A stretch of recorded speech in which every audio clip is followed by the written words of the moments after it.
why do we think quantum computing is actually going to allow us to solve some of these problems we can't solve classically, right? So it boils down to two fundamentally quantum effects. One of the effects is superposition. So classical information is basically a string of zeros and ones.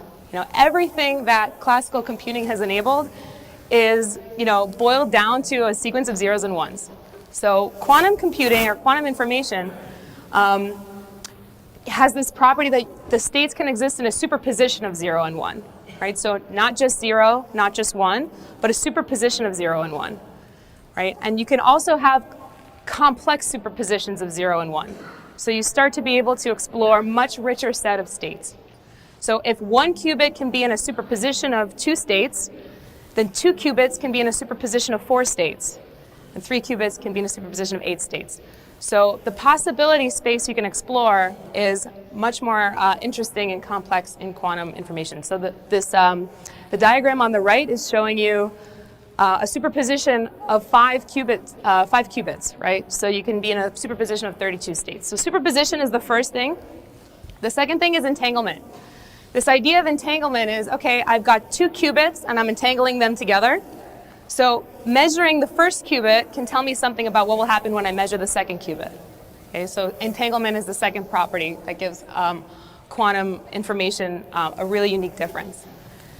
So together, this allows us to totally change how we run algorithms, right? So take the optimization case. If I'm going to consider 3.6 million possible ways of configuring 10 people at a table, classically I have to consider each one individually, and then I have to compare them all, right?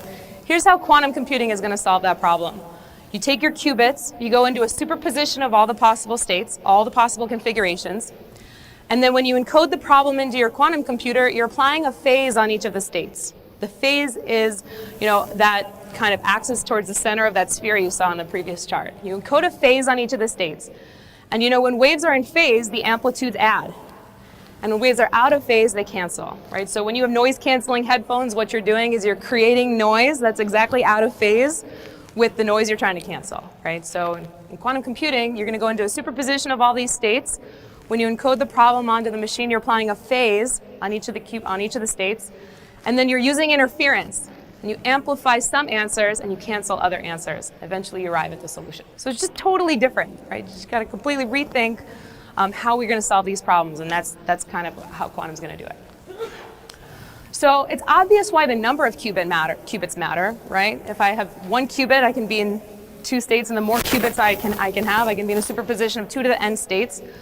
But another important factor is this error rate, right? I have to be able to control what's going on in the qubits. If I have really high errors and all of my operations don't work out as I expect them to, then that's not going to really work. So we're promoting a new metric called quantum volume, where we're saying, okay, if you increase the number of qubits, you can get to higher computational power, but not if you have really high error rates.